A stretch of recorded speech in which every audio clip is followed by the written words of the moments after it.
up? What up? What up? We in the building. You're in the building. What is going on? What is going on? What is going on?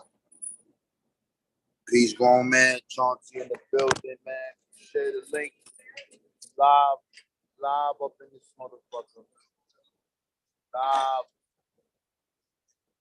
live. No, we ain't gonna let Black August disappear without dropping them knowledge, man. I don't know what's going on out here in these YouTube streets, man. But we here, man. We here. So today I just wanted to build on the Negro fort and the Negroes who participated in burning down the Capitol in Washington, D.C. They want to tell you about January 6th and how tragic that was. Well, we're going to learn something today.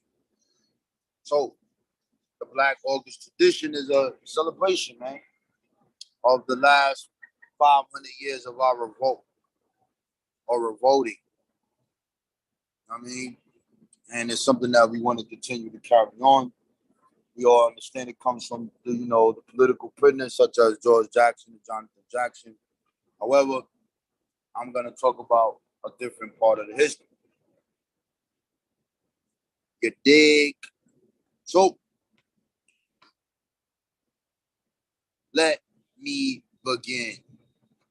We're going to share the blood clot screen.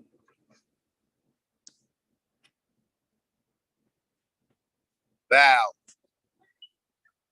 Siegel Street. So, this one is called the Black August Tradition, the Battle of Negro Fort. What is Negro Fort? Where is that at? What is it about? Why is it called Negro Fort? What took place? We're going to find out. So the War of 1812 was a war, or the Second War of Independence in the United States. The British decided to make one more push. And in this war, as in every war, such as the Revolutionary War and all the other wars that ever happened in this country, Black people participated in it. But they leave something out. They leave one thing out of their history books. Actually, they leave them all out. They don't really speak about the blacks in the Revolutionary War and all of them. But this is a war that's not really talked about, but it's a war of expansion. So what you're looking at the right is my book, one of my favorite books, Black Society in Spanish Florida. Here it says, during the War of 1812, as during the American Revolution, the British deliberately encouraged slaves of the enemy to desert their plantations, enlist in royal military service, and be recognized as free. The British also promised that after war's end, the blacks would receive land, and they have. Many ambitious slaves belonging to both American and Spanish owners availed themselves of the British offer. So we chose a side, man. We picked sides, but the side always was freedom. That was the side. In the summer of 1814, Colonel Edward Nichols, he's a white abolitionist, he's important, and his aide, Captain George Woodbine, established a large number of fugitive slaves from Mobile, Pensacola, Georgia, and St. Augustine, as well as the believed Red Stick Indian allies, as a small but well-armed fort at Prospect Bluff on the Appalachian River. That would later become Negro Fort within Spanish territory and about 25 miles north of the Gulf of Mexico. They gave the slaves uniforms, arms, drilled them, and formed the men into three companies of what? The Negro Colonial Marines. In almost all respects, the British followed by giving them aid and an armed fort. So these Colonial Marines, with this individual, Edward Nichols, in the Caribbean, he's supposedly an abolitionist, but he also had slaves in the Caribbean, but he also was in charge of the West Indian Regiment. And those are black people on the British colonies, which are more than 13, which can include at this time many of the Caribbean islands. He brought some of those people here from Trinidad, etc., to help participate in building this fort. Let's keep going. But before we get there, we want to get to another proclamation. So we talked before about Lord Dunmar's proclamation in the Revolutionary War. We talked about the first proclamation by King Charles almost in the same region in Florida, which is in the 1600s, that offered black people freedom if they escaped the Carolinas. Well, here it is again, the third time. This is Vice Admiral Cochrane's Proclamation of Freedom, whereas it has been represented to me that many persons now resident in the United States have expressed a desire to withdraw therefrom. The official decree began. All those who may be disposed to immigrate from the United States will, with their families, be received on board of His Majesty's ships or vessels of war at the military posts that may be established upon or near the coast of the United States. Now, the question is, did they keep this promise? And the answer is check, yes. Here's a picture of the corpse of the colonial Marines. In total, about 4,000 enslaved people gained their freedom by escaping to the British military. Many were given shelter at the British base in Tangier Island. There, about 200 of the men were trained and issued arms to fight side by side with British troops. As a colonial corps of Marines, after the war, Great Britain resettled the former enslaved people, mostly in the maritime province of Trinidad. So these people also went to Nova Scotia, and they also founded Africville. The descendants in Trinidad called these people Americans.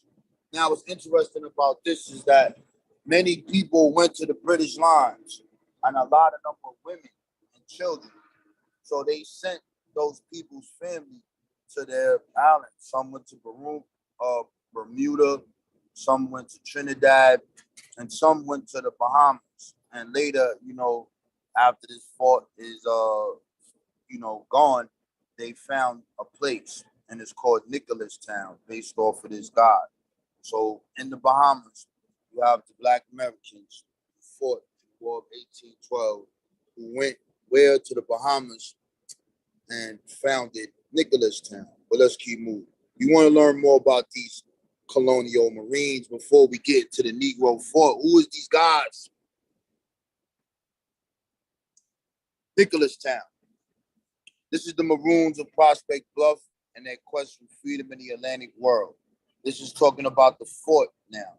It says this fort, while they correctly identified themselves as living at Prospect Bluff, they simply but powerfully thought of the structure and area as their home and felt no need to rely on overly elaborate or loaded names. Tellingly, the only time any of the former slaves provided their home with a proper name was when a group of survivors fled to the Bahamas and founded what? Nicholas Town, named in honor of the man who liberated them. The name Nicholas Town is tremendous evidence of the intellectual and ideological oppression that Nicholas had made on the former slaves, as well as their long-term commitment to the ideas that transcended location. You can see this same kind of thing happen when Black people go to Liberia. You saw Africville in Canada, and you see us doing these things where we leave. So some of your ancestors could be in the Bahamas, where my ancestors are from. Holla. Let's keep moving. You're going to learn more about these colonial Marines. Here, the African Maroons who burned the Capitol in D.C. This comes from the book The Slave's Gamble, Choosing Sides in the War of 1812. On August 24th, 1814, remember that date, Cockburn and Ross had pursued the retreating Americans from Bladensburg for about a mile before giving their men a brief rest. Who are they retreating from? They're retreating from the British. The British has invaded the capital of the United States of America. When they resumed leading with fresh troops who had not fought at Bladensburg, including the 21st Regiment, the Colonial Marines, who gained much credit for their service with their regular army, and the Royal Marines and sailors, they did not encounter an American enemy. During their advance, only a group of Negroes, to whom British victory gave freedom, excited. These refugees manifested their joy in 1,000 extravagant ways. Ah, massa, we think you never get here. American talk so big. They go that word American. They said American talk so big. Here are the Negroes who burned the master's capital. Fuck January 6th. This is the real deal. With refugee slaves following behind Ross's advance, units arrived at the U.S. Capitol that evening, a few minutes after 8 p.m. As General Ross approached the Capitol, shots rang out from some houses on 2nd Street, killing a nearby British soldier and the horse on which the general rode, while wounding 3 other soldiers. British troops immediately entered and searched the dwellings, finding only a few unarmed slaves hiding in the bushes. They torched the structures, which were in about an hour consumed in ashes.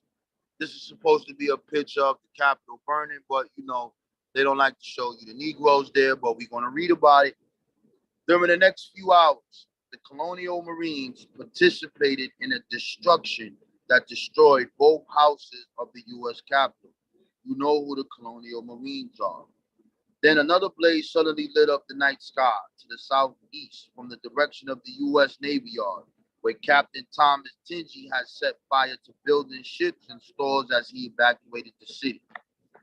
About a mile to the west of these twin pillars of fire sat the president's house that Dolly Madison had evacuated and the rabble had ransacked only a few hours earlier.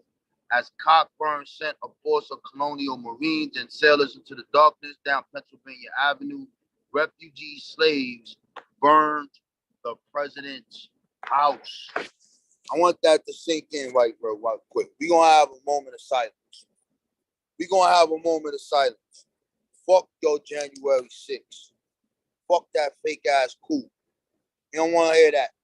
We talking about the black people who participated in burning down the goddamn Capitol. You ain't never heard this one before. You ain't never heard this one before, man. So, in the tradition of Black August, we want to talk about these individuals. We want to uplift them and show how this story connects to our liberation. We freed ourselves. We didn't care what side it was. Now, there's 2 sides to the story. I'm deciding today to tell the people who fought with the British. You also have Black Americans who fought with the North. And that's kind of interesting because the talk of gradual emancipation or immediate emancipation is going on. And they set their hopes high, believing in the Constitution of the United States. And I guess you know what happens. Let's keep going. Building Prospect Bluffs. Now we go into this.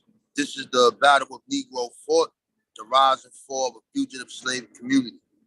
Construction of the British post began after British forces arrived at Prospect Bluff in May 1814, seized the trading post belonging to John Forbes and Company, and welcomed several of its enslaved employees into their ranks.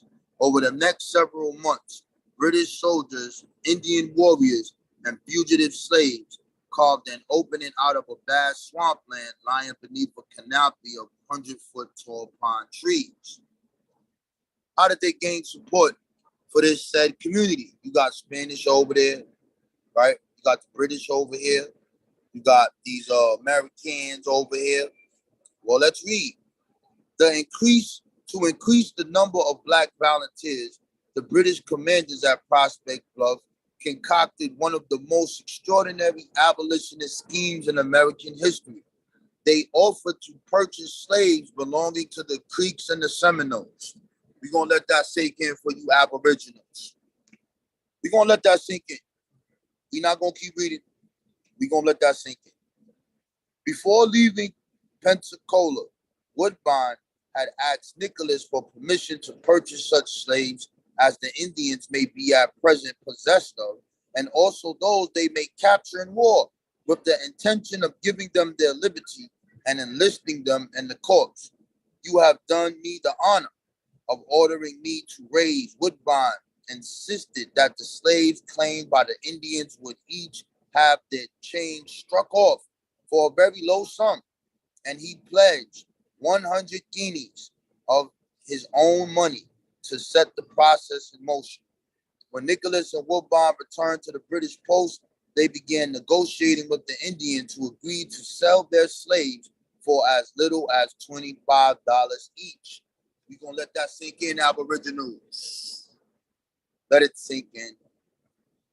While it is not certain how many slaves British officers purchased from their Indian allies at Prospect Bluff, Captain Robert Henry later asserted that the Indians never relinquished ownership of any of their Negroes without being paid.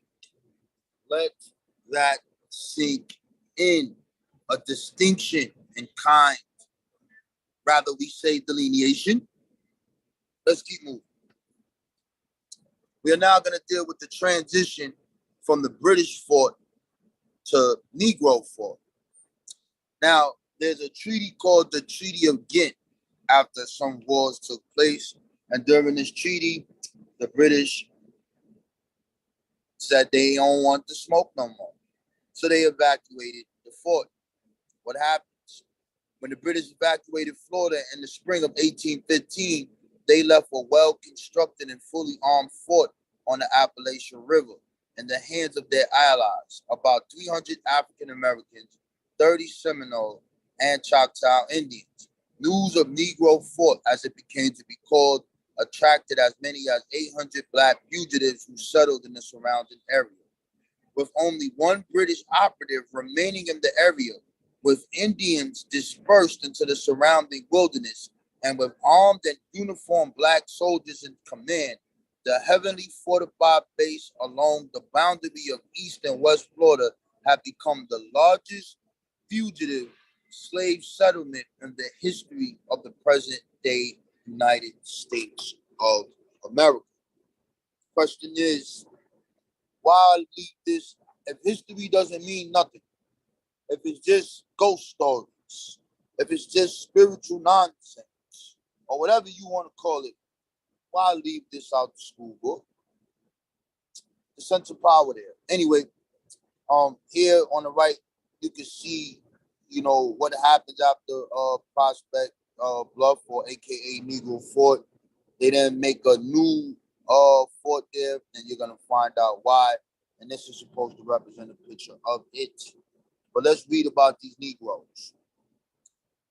Plans were made to destroy the fort.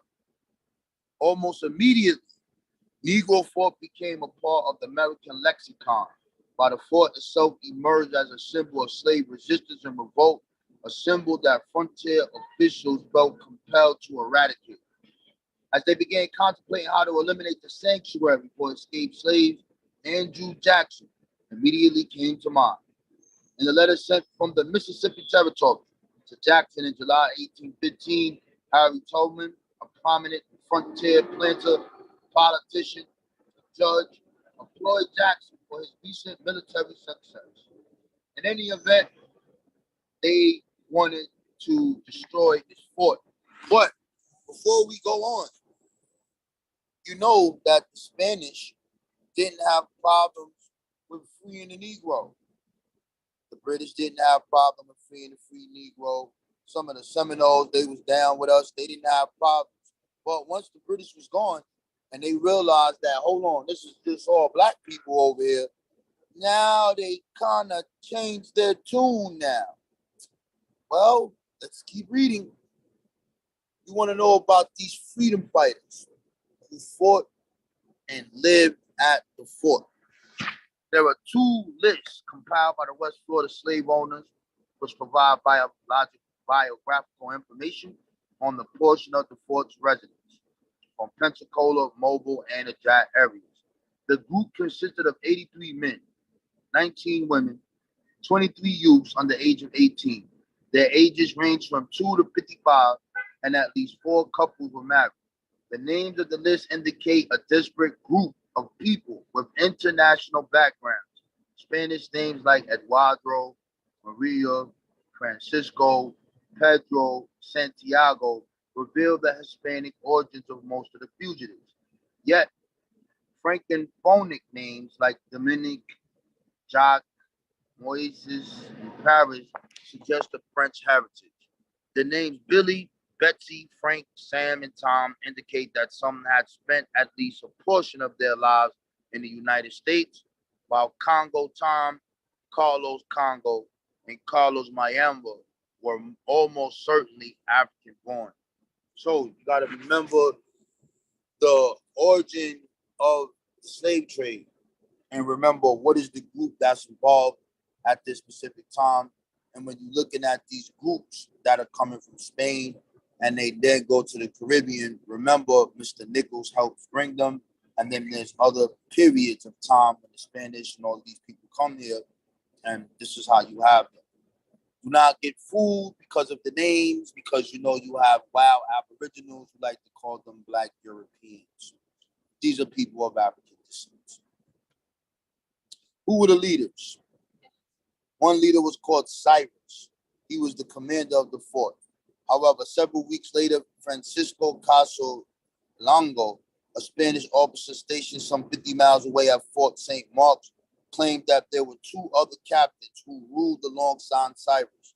Prince was a 26-year-old master carpenter who, during the British occupation of Pensacola, had earned a lieutenancy in the Colonial Marines for helping to recruit large numbers of Black volunteers for the corps. Garkan, a 30-year-old carpenter who quickly rose to the level of sergeant major in the Colonial Marines, became the most renowned of the fort's 3 commanders. Remember who the Colonial Marines are. The leader, General Edmund Gaines, received a copy of this eyewitness account of Negro fort from a free man of color known as Ned. In addition to describing the fort's cathedral, the number of armed combatants, and the size of the arsenal at their disposal, the informant noted that the command of a French Negro called Garson and the trade of supplies and British goods between the fort's Maroons and their Choctaw allies. This is the primary of that letter, courtesy of the National Archives and Records Administration. What were these Black people doing? And you have to ask yourself this major question. How did 1,000 Negroes have the new United States shook, the Spanish shook, multiple different Indian tribes shook? Why was all these people so scared? There's only 1,000 of them. What could you be afraid of? I don't know. Let's take a look. These Black people became Black pirates. Say what? Yes. Having a number of boats at their disposal allowed the Negro Fort Maroons to raid foreign vessels on the lower Appalachian River and Ajak waterways with impunity. Francisco Caso complained that as far south as the mouth of the river, these Black buccaneers seized all the boats that were not English. You gotta stop this shit. Hold on, nigga. In 1812 to 1814, or after 1814, you telling me that Black people had these boats and they was running around, grabbing up American ships, French ships, they grabbing up everything. Yeah. What else were they doing? The Maroons also took possession of a small Gulf Coast island known as Dog Island. From this location, they guarded the entrance to the Appalachia Bay and established an informal alliance with coastal pirates, whose communication and trade networks reach across the Caribbean. Wait a minute. You got to stop right here again. So, you got the Black people in Florida conducting trade with Negroes and others in the Caribbean. Niggas with boats. They left this shit out the school book for a reason. They left this shit out for a reason, man. This Black August tradition, I'm cursing. I'm going in sipping on some Poland Spring. You heard? All right, let's get it in. You're about to finish them off. So,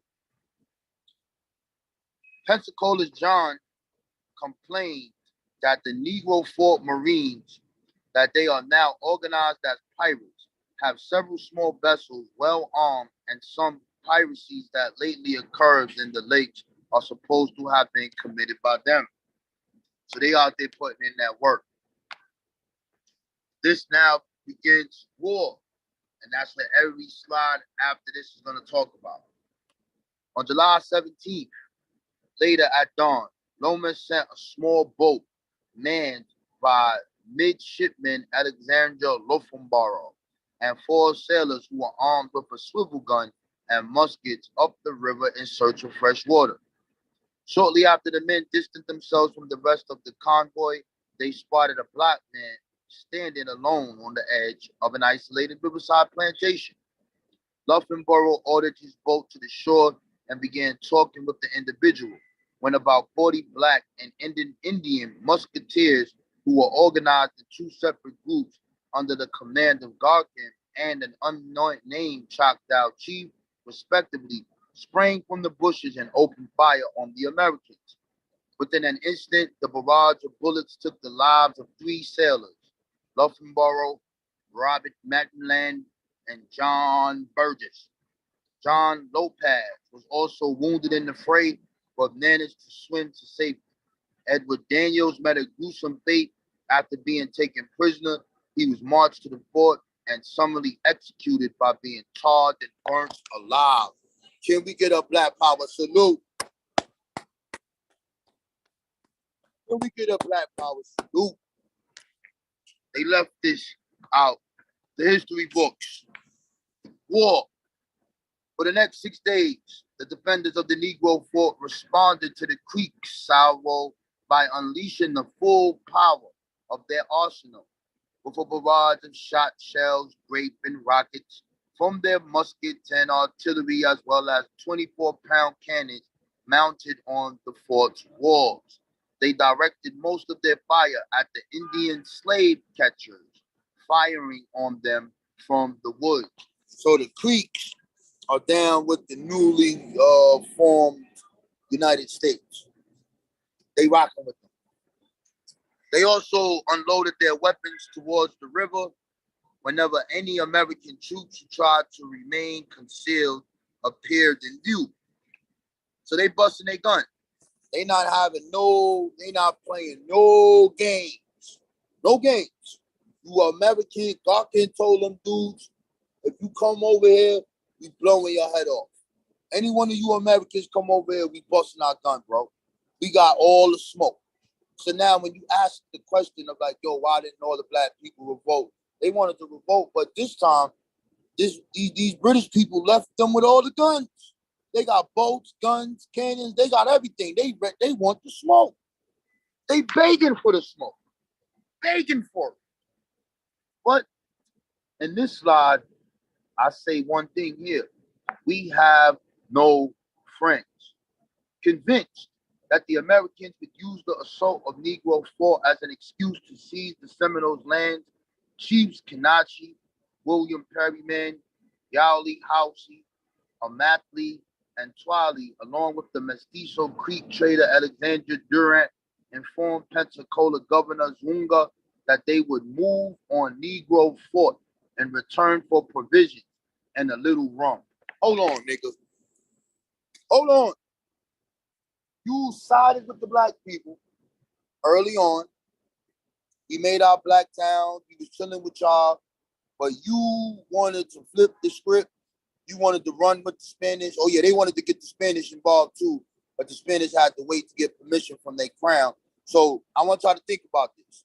They trying to recruit all natives, get them to flip on these 1,000 black people. They trying to wait for the permission from the Spanish crown so that they can pop off on them. And then they got the Americans. Why are these people scared of these 1,000 black people? But you talk about numbers. Okay, let's keep reading.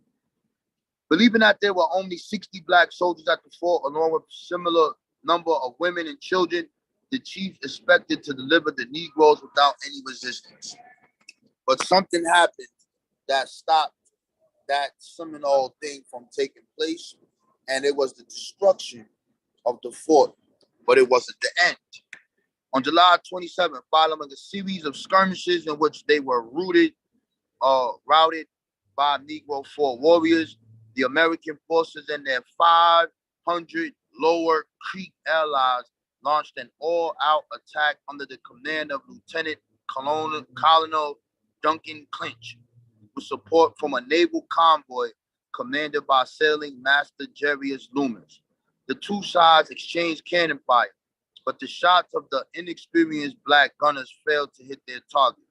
A shot from the American forces entered the opening to the fort's powder magazine, igniting an explosion that destroyed the fort and its occupants. Garson and the Choctaw chief, among the few who survived the carnage, were handed over to the Creek, who shot Garson and scalped the chief. Other survivors were returned to slavery. Now, this right here is not the end, because now this will start the beginning of the war of the Seminoles. If you look at our video I did on Black Florida, you know Seminoles mean runaways, etc. But because some of these Seminoles died in this lucky shot, because that's what we're gonna call it. It was a lucky shot. A lucky goddamn shot just happened to hit the magazines where, you know, the gunpowder and all that shit, and all these people died. They said that this explosion was heard damn near 60 miles outside, and that it's described as a very horrible event. But these black Maroons begin to regroup, and they begin to participate in what becomes the Seminole Wars of 1 and 2. And then you hear from the captains, as I showed earlier on, that this is a Negro war, not an Indian war. The Europeans had tried to keep this story outside of the newspapers. When you look at the newspapers of the time, they talk about the fort, but they put asterisks and don't want to actually describe who are the people that's kicking the European asses. Who are these colonial Marines? So they recruited this guy named McIntosh. He was one of them half-breed Creek European ass guys, and he was an evil man. And with those forces, this is what happened to Negro Fort. So I thought that it was important to bring this up to represent in the tradition of the Black August, of the resistance of black people, and stories that you kind of don't hear about. So the next time you hear about January 6th, you think about August 24th. You think about the black people who burned the Capitol of the Colonial Marines. And you think about them, they actually went up in the Capitol and was sitting up there, son, with their feet crossed, bro, eating the dinner that was supposed to be made while the president's wife was running her ass up out of there. Yeah. Fuck your January 6th. We burnt the whole goddamn DC to the ground. God damn it. Now, there you have that. What else happens in the tradition of Black August? Let me stop sharing. What else happens in the tradition of Black August? You have, on that date that I actually did this presentation on the 7th on Clubhouse, is George Jackson, and you have the liberation of the attempt of the Soledad brothers. So all of these things represent feats of courage. You may call it a loss, but it's not a loss because they want to erase it from history so that you will never ever be inspired by such things. So with that being said, I am done. I just wanted to bring that out. Let's see what's going on in the chat. See who's in the building. If there's 1,000,000 people in the building, I'm happy. We got 31 million people in the building. What's popping? What's going on? What's good? What's up, Zane, James? What's up, Donnie?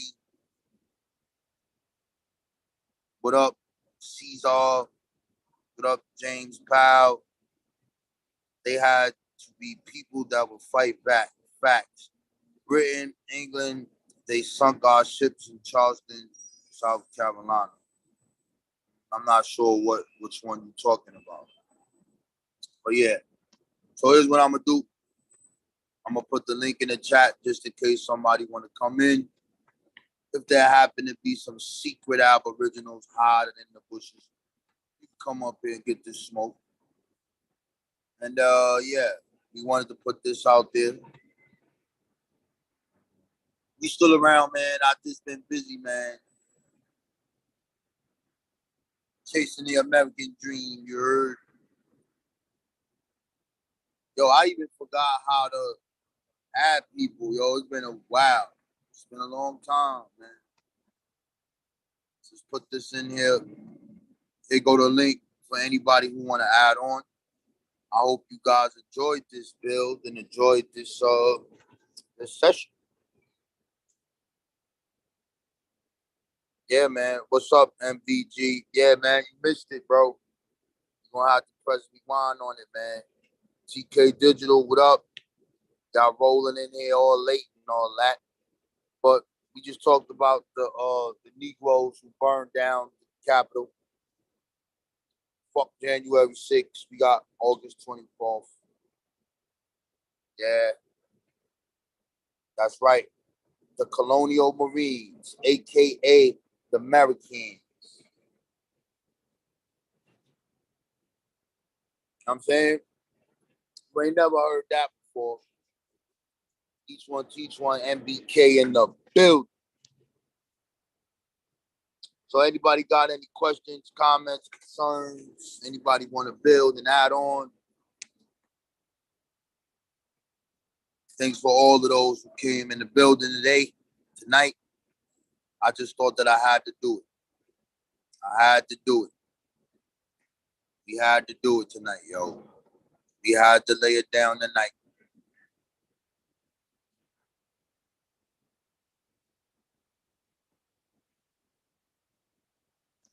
All right, man. I don't see no questions in there, man. Ain't nobody hitting that link.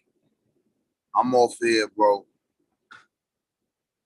Peace to the gods, peace to the earths, peace to the Pan-Africans, peace to everybody, peace to Cheetah, James, Vasa in the building, Pure Black in the building, Rock Kim 77 in the building, Grown Man was first in the building. All right, man. We off here, man. Let me see what we got going on here. Hold on.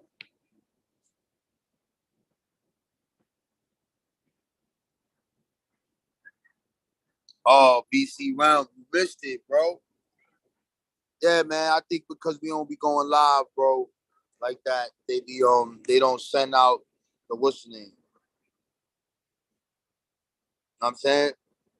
Yeah, man. Nobody in the conscious community. I mean, you got a couple of groups. You got the Mashi, they be talking about West Africa. But nobody don't want to listen to it, bro. Nobody cares. Nobody care about this. Bro, we just talked about black people having their own fort, black people in 1814 having their own ships, becoming pirates, taking all merchandise from all ships that are not British, and then actually conducting trade with Africans in the Caribbean because their families were sent there as a provision of the British saying, if you fight for us, we gonna free you. Dog, this shit's supposed to be a movie. This shit's supposed to have Garkin, whoever he is. We gotta make up a picture of Garkin, man. We gotta make up a picture of Garkin, man. Like, that's crazy, bro. And then you learn that we don't have no friends. So when you hear this thing about the odds, they were hell bent on keeping this quiet. They were hell bent by uniting with the people that they had. They did not want to fuck with the Spanish, but they put their beef aside so that they could destroy this fort. And the black people said, we ain't going nowhere. We busting our gun until we die. We dying here, bro. Ain't nothing happening. Come over here, we blowing your head off. Bro, they shooting down ships and everything. They took over an island, bro. Let's find Dog Island, bro. Let's see where that shit is at. Let's see Dog Island. Check it out. I'll put that up here. You gonna look at where they at, man. I'm gonna share the screen, man. This is what your ancestors did, man. So what your ancestors did. You should be proud of who you are. Be proud of being that goddamn African. Then we talked about some of the names of the people. So this is Dog Island right here, right? So let's blow this up here. Dog Island, Florida. So those Maroons took over that island and stationed their troops around that point to protect the fort. And from there, they would raid all different European ships. So I don't know what this Dog Island hoax is about. Some wild new stuff. Look at them. Yeah. Yeah.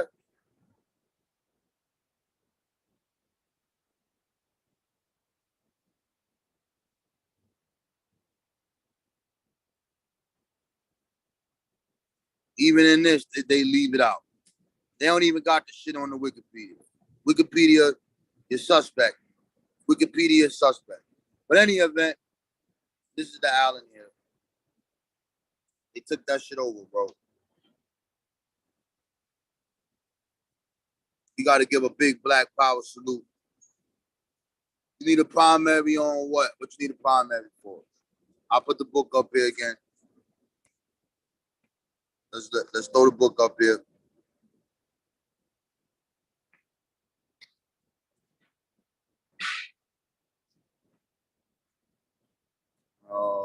Okay.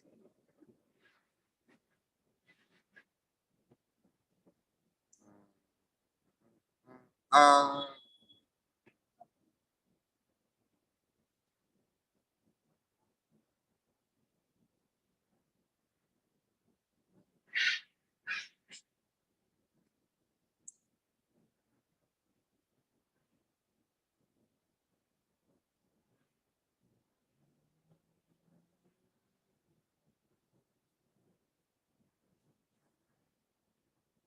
where's the pirates?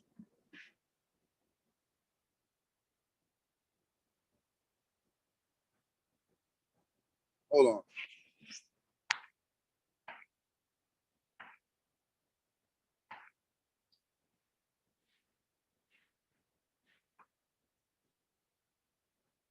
You see the names of them.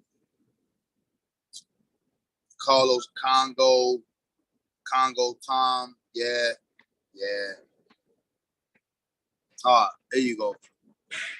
This is the book here, right there. It says the Maroons also took possession of a small Gulf Coast island known as La Asaparos Dog Island. From this location, they guarded the entrance to the Appalachian Bay and established an informal alliance with coastal pirates whose communication and trade network reached across the Caribbean. Source 69. So if you really want me to do all of this and go in the book and find it, I can. But that's where it came from, bro.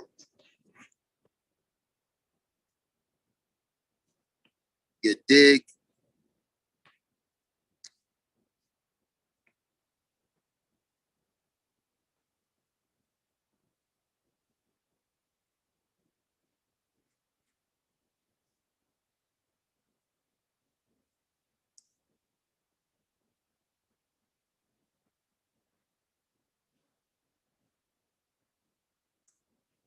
Oh shit, I think it cut me off.